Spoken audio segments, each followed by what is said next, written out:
Welcome in, midweek edition of Racing to Win. That means Happy Valley is our focus on the program this week for an 8-race program coming up at the City Circuit. Joined in the studio, as always, by Paul Lally and Tom Wood. And Tom, unfortunately, no Sha Tin on Sunday, but luckily, Typhoon Koinu is gone. Yep, it's gone, Mark, and hello to you and to everyone. A lot of rain at Happy Valley again, but the surface so far is good to yielding for racing on Wednesday night. Expected to improve further with no rain. Thought some open-looking races through the card Wednesday night.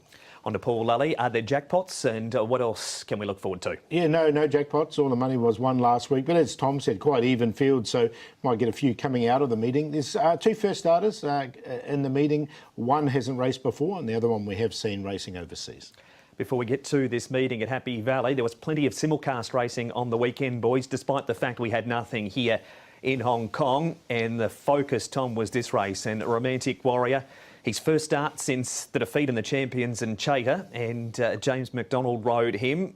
There's been plenty of reaction from Australia after the race, but what did you make of his performance? I thought it was a really good performance, Mark, considering what happened in the run. You can see he was quite headstrong in the early stages, probably for the best part of 700-800 metres, maybe even further. He didn't really settle overly well. He looked like he was going to chime into it strongly.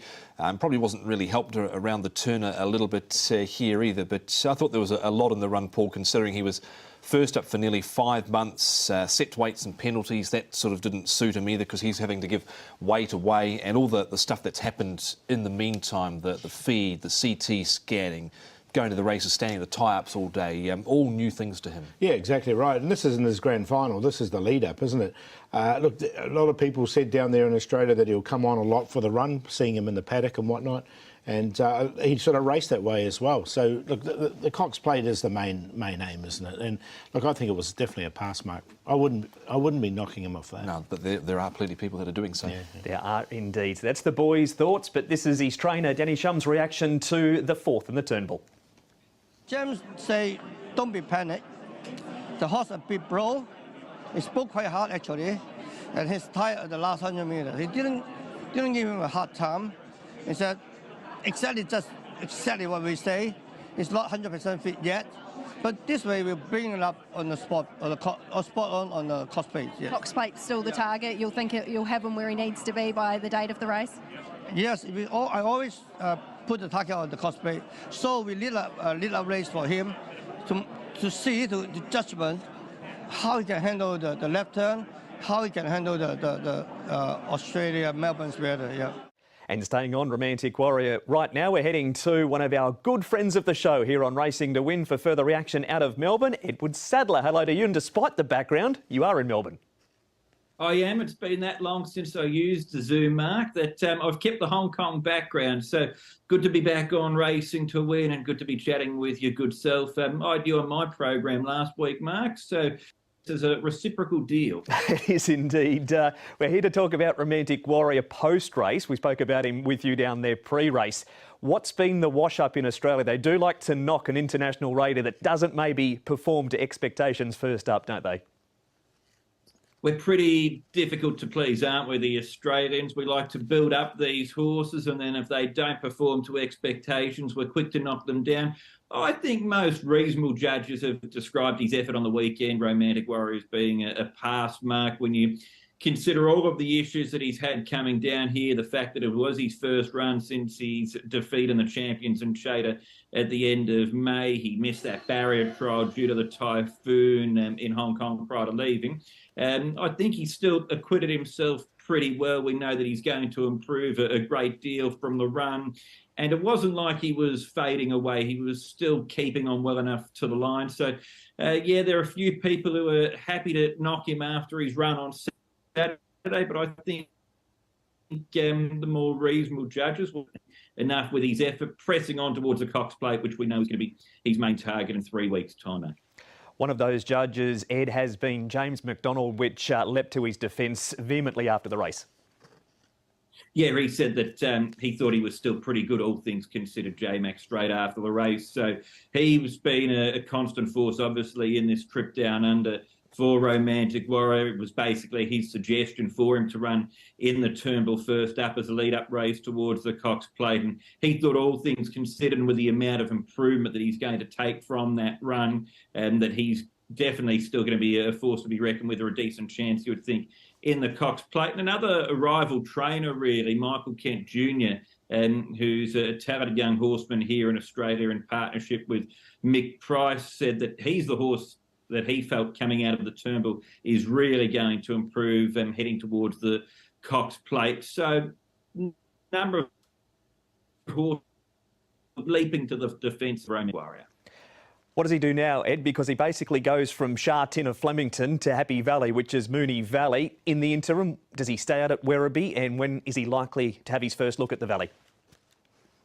Yes, he does stay at Werribee from what I know and from where he's been earlier this week. And then he'll get a few opportunities. This is one of the great things about the Cox Plate, is that horses do have the opportunity to gallop at Moonee Valley once, twice even before they get to the Cox Plate. They obviously have breakfast with the stars there on the Tuesday morning prior to the Cox Plate. But for international horses or even other connections, other local horses do get the chance.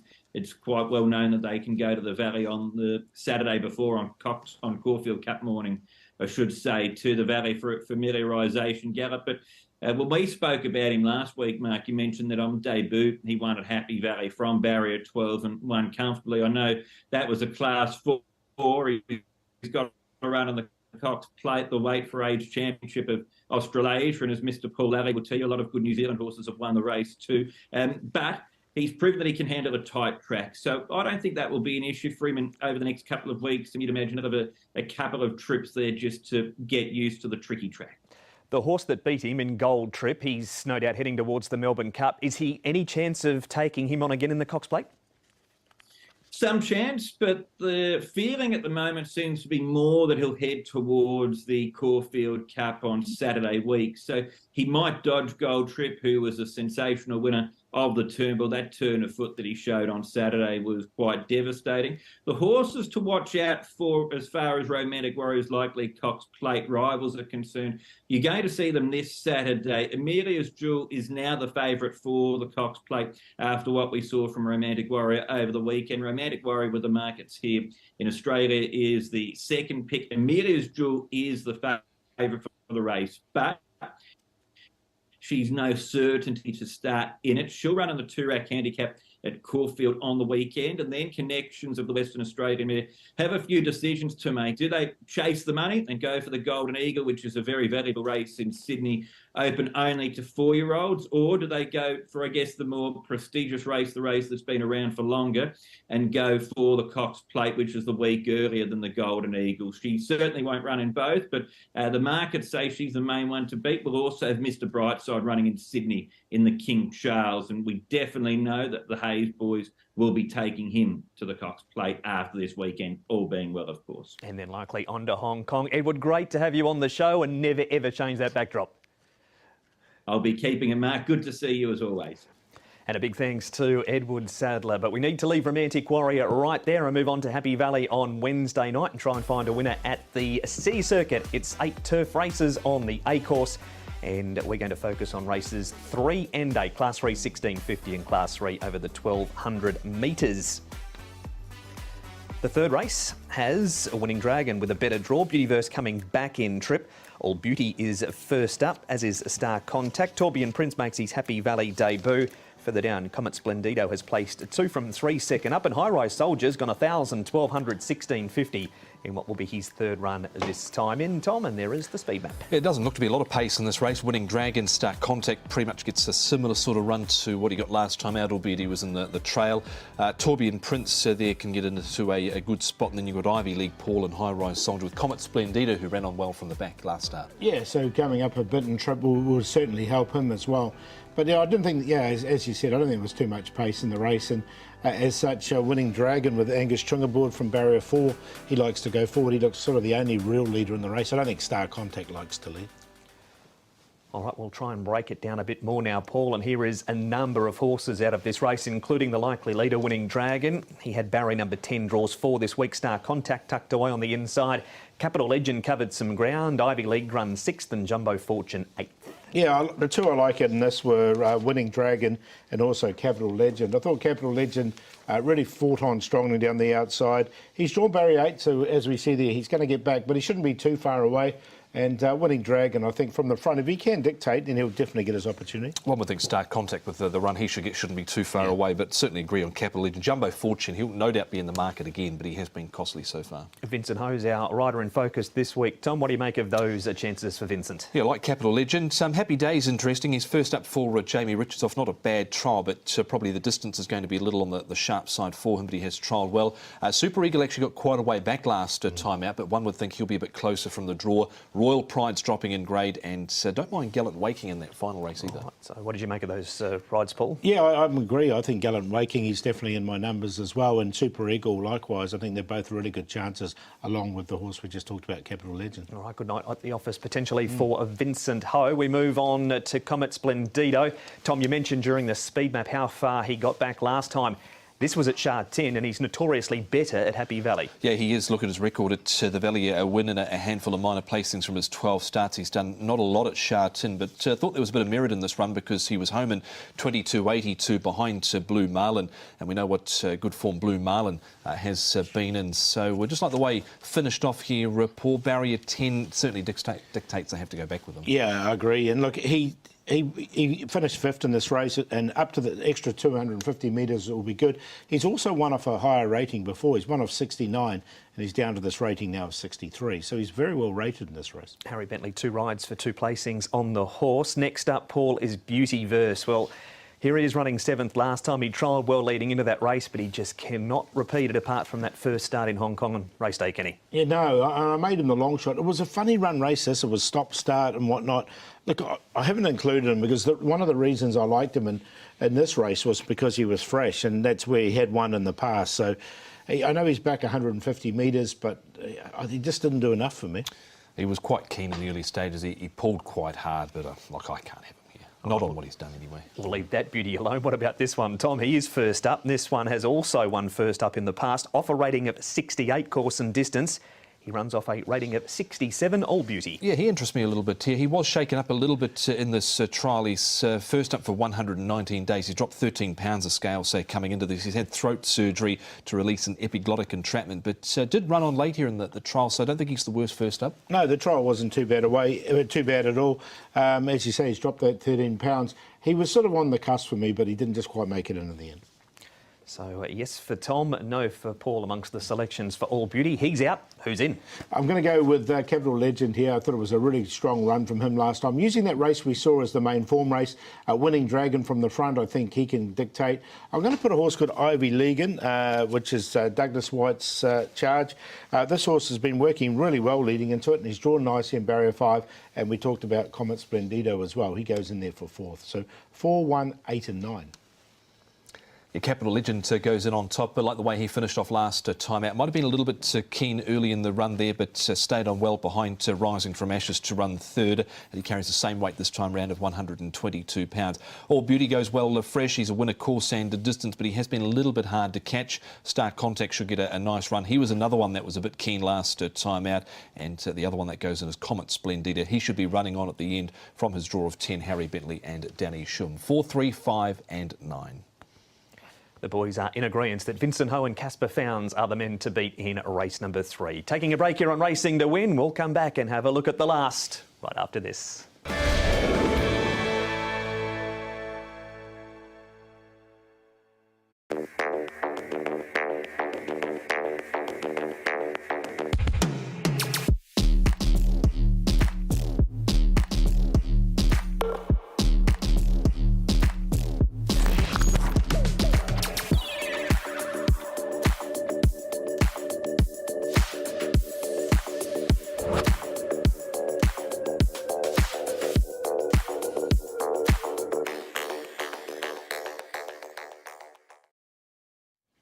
Us 3 run available for that promo, so they had to get those 3 blow-ins to do it for the Gentleman's Bow Tie Race Day coming up at Shard 10 on Sunday. It's after the break, Paul, and we know what that means. Last run reminder. It is, and we can look at a horse called Shinkansen, who raced here at Happy Valley. This was only his 5th start, first one for the season. You can see he went all the way back to last year in the early stages. And they did get a little bit quicker, but not too much more than standard. So it wasn't like a really quickly run race by any stretch of the imagination. Still last there on the inside. You can see him highlighted there. He did stick to the rails, so a good ride here from DeMilo here. And once he got into the clear, you can see him really stretching out. And then it got all really bad for him at the end here because all these horses were finishing off in a bunch. Couldn't get through at the very end. But just after the post, if you ran it on a little bit more, you'd see he was in front. So a very good run from him. Here's race 4, number 11, Shinkansen in the last run reminder section of today's program. But on to race number 8. It is a Class 3 over the 1,200 metres, and there's plenty of them resuming here, including Not Usual Star, Oriental Smoke, Gallant Waking, Jolly Ruler is minus the blinkers. He's first up from a bleed. Lightning Bolt, surprise winner on the turf last time, has an extra £7 for it. Sugar Sugar carries an extra £9 for a senior rider. Swift Descend on debut in Hong Kong.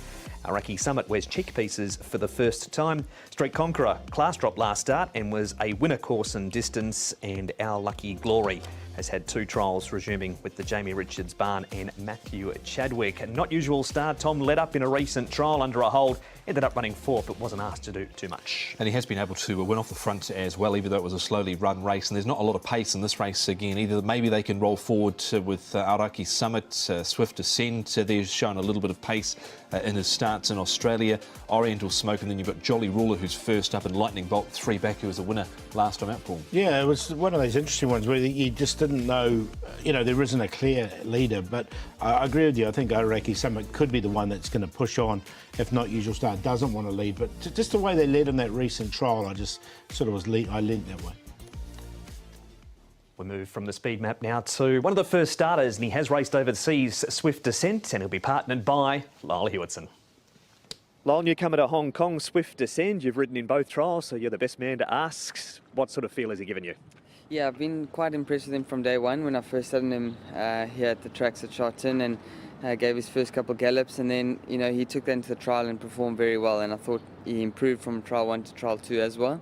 So yeah, I think he's a lovely type, and it's always difficult to start in Class 3, but he's obviously got a rating for a reason, and yeah, looking forward to him starting his career. Do you find it important for the newcomers, be it raced overseas or first start in Hong Kong, to have trialled around Happy Valley before they race there? Certainly a plus, definitely on the positive side, having gone there. But with him, we had options of either. I think he would have taken to Sharton or there at Happy Valley. So I think it's just the way the program dictated that he would start off his career at Happy Valley this time. 3 starts in Australia. Do you go back and look at them and see how he's raced and what he's done over there? Not particularly. I try to take him more on face value of what he's shown here. Of course, I've got an idea of what he enjoyed out there, but sort of got to learn a bit about him here, and sort of trying to go with what I've felt so far and what we've discussed with between Dougie and I. Speaking of Dougie, it's not every day you get the phone call to pick up a ride on a last start Group 1 winner, but your partner Russian Emperor this weekend. Yeah, during the week before entries came out, I sort of just put my name in the hat, knowing that obviously Huey was going to be committed elsewhere. So yeah, and then day of entries, he got a hold of me, so fortunate to be aboard the horse. Of course, this isn't his target. He always improves after his first run, but he's a multiple Group 1 winner and obviously a class act. One of the horses that have raced in Hong Kong, Paul, and we start with this one, Sugar Sugar, out of the Informed Casper Found stable. He draws barrier number 9. Hugh Bowman jumps aboard in this race, and he comes up with another wide draw. He does. So, look, he might just have to go one place further back than he would like, but he finished off really strongly here. We know he's a horse that really likes it here at Happy Valley. He's a 3-time winner over the course and distance. And look, I think he can win this race. He's going well at the moment. Yeah, last one came off a rating of 60. Still a few points higher than that at the moment, Sugar Sugar. I've definitely got him in the mix. He's got an extra £9 though to carry, which does make it a little tougher. It does indeed. We move on, Tom, from Sugar Sugar to Gallant Crown, whose best form has been 1,400 metres or 1,650. This was a surprise win by Lightning Bolt because he had plenty of goes on the turf. It was 6 leading into the race. All of a sudden comes to Happy Valley for the first time and ran like it was all weather. Yeah, 15-1 his winning price last time out. I dare say had Purton not have been on board, would have been not quite double that, but would have been a lot bigger than $15 in the market. But it was a good win from him. So they've rolled the dice again because it clearly worked last time, Paul, and I wonder why it sort of took them so long. Yeah, it took him a while to get to Happy Valley, but he's now 1 for 1 there. So it's just whether he can do it again. He's drawn barrier 1, which I don't think is ideal for him because he is another horse that gets back. Another last start winner, Paul, is Street Conqueror. He was big odds. He was on the class drop this night, so back into Class 3, which hasn't been his friend so far. No, so look, I'm happy just to watch him. They went quite quick in this race as well. So it was, he might have been just a little bit flattered the way he finished over the top. I don't think he's probably going to get the same sort of pace to aim at in this race, where there's only sort of one likely leader maybe on paper here, but was able to pick them up strongly with a big run out wider at 45 to 1. So a long price winner won't get me second time. Gallant Waking, Tom, always been a nice horse, 3-time course and distance winner. He's his most recent trial running third. Will he get you? Yeah, he's definitely in. Hasn't won for 357 days, so about this time last year. Now, he actually won second up last season, didn't win first up last season, ran I think fourth from memory, but look, the trial looked good, seemed to move well here behind Packing Bowl and Denfield. We know Denfield's been able to, but he's also trialled up behind Spirit Express back in September, who's been running well, and trialled up going back all the way to May, Paul, when he was behind Self-Improvement, and he's been racing well. Yeah, you're right. His win was off 64 as well. So he's been consistent. He's run a few seconds, but he just hasn't been able to get his nose back in front. So he's quite high up in the ratings. I've included him, but not in the win line. Keen to hear thoughts, Paul, on this horse. Not usual star. Jerry Chow takes a few pounds off for Chris So he gets in with 133. First up, back from the 1650 to the 1200. Only second start at Happy Valley. First-time course and distance. He did lead up in this trial. We saw Lyle Hewitson, what was 3 starts ago, pinch it in front at Sha Tin. The pace of the race might dictate that Chris will direct Jerry to do something similar here. Yeah, I think so, especially off an inside draw. He's drawn barrier number 4. There doesn't look a likely leader in the race, and this Aoraki Summit, who's only had the 1 start, did go forward, or Swift Ascend, who's a first starter here. They're the ones that we're not really too sure of, because they could both easily lead. But look, I'm going to include them just in case they do that. No pressure on that. Trolley's first up here, and look good. So if things go to if he gets his own way out in front, he might be tough to run down. OK, that is a not usual star. Chris So, the winner last week, and has a few runners with chances across the meeting. Super Eagle is one of them, Tom. Now, Jolly Ruler bled last time. He's had 2 trials. They weren't really spectacular, so we've gone to his last morning track work down the back straight on the turf. He has worked on the all-weather since then. Yeah, so he's first up for 161 days. Blinkers are coming off. I'm happy to watch first up, Paul. Yeah, I am too. See what he does coming off the back of that bleed. So, yeah, happy to watch. One we haven't talked about is Aoraki Summit. His Happy Valley trial was quite good, wasn't it? It wasn't too bad, actually, and he's a horse that could possibly go forward and lead. He did go forward on debut, but he's just drawn 12. That's what put me Wasn't overly keen on his last trial. I thought he looked a little reluctant on the all-weather, so maybe that was just the surface, but happy to watch. Yeah, that's Oriental Smoke. I put him in just because he's such a well-rated horse at the moment. We can see him there. He's in there for second. I've actually got Sugar Sugar on top, though. Do really like Sugar Sugar in this contest. Oriental Smoke for second. He's won off for 83 rating. He's down to 77, and he should get a nice trail from barrier 5. So he's a horse that's won fresh up in the past. Gallant Waking and Not Usual Star we talked about. So ended up with 7, 2, 3 and 1. I'll go with the first starter here. It's not going to be easy from barrier number 10 for Swift Ascend in this race, but I think they had a decent sort of opinion of this horse when he was over in Australia with Kieran Maher and David Eustace. I think he's trolled up okay. He's had a look around Happy Valley, and he's been gelded since he's been here as well, Swift Ascend. So he's on top from Gallant Waking. Sugar Sugar has that extra weight to carry, and to Lightning Bolt a last start winner. So 8, 3, 7 and 5. And a reminder, while we only preview 2 shows here on Racing to Win, you can see a race-by-race preview on the Hong Kong Jockey Club website, hkjc.com. Click on audio and video for race-by-race analysis, including the race which features your best bet, Paul. Yeah, I'm going to go with a horse called Cosmo Navigator. He pulled up lame at the back end of last season. They took him to Chung Fa, gave him plenty of time. They went really quick in this race, and he really stayed on nicely for third. You can see it on the inside there as well. You know, the pace had been... He hadn't run for a long time, so condition was just about to give in. Galvanic, who comes to beat him there, was an odds-on favourite, and you can see him really fighting hard there. They both got slingshotted late because of the way the pace was, but I thought it was a really good run from him, so he's going to make him I'll make him the best. Long shot Red Hair King. Now he comes to Happy Valley for the first time. He steps up to 1650 for the first time as well. He's priced So You Think, so you'd think that's going to really suit him, and he puts himself on the pace. And we'll do a play. G1 Excellence over 20 to 1 at the moment. King Excellente and King Invincible, who's coming off the back of throat surgery and a good trial. A QP there, 3, 4, 7 in race 5. Best of Me comes up in race number 4 with number 11, Shinkansen, who definitely showed improvement last time out and actually trialled well prior to his first up run of the season. Douglas White, Keegan DeMello. So with a bit of luck, I think he can go close. Shinkansen, race at number 4, horse 11. Swift Ascend, another runner for Douglas White, this one with Lyle Hewitson. We heard from Lyle before. Now, this is his trial at Happy Valley here. You can see he was a little bit pushed here, sort of coming down to the last 200 metres, but he was able to respond quite nicely over the final stages, and he also has trialled on the all-weather at Sha Tin. So was making ground there at the end at Swift Ascend, who was a winner in Australia prior to arriving from his 3 starts, and we'll go in the play with him around Sugar Sugar and also Gallant Waking.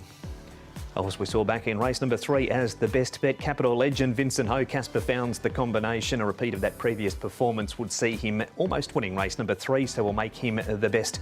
Race 3, number 4. The long shot will go early, Multimore. Now, Theta Hedge has pace in that first race, as does the 2-horse, which is Diamond Soars. Just hoping Multimore, with the draw of 5, can get there in front of them. So it's his favourite course and distance. And the play, race 3, QQP 1, Winning Dragon, 4, Capital Legend, and 9, Comet Splendido, 1, 4 and 9.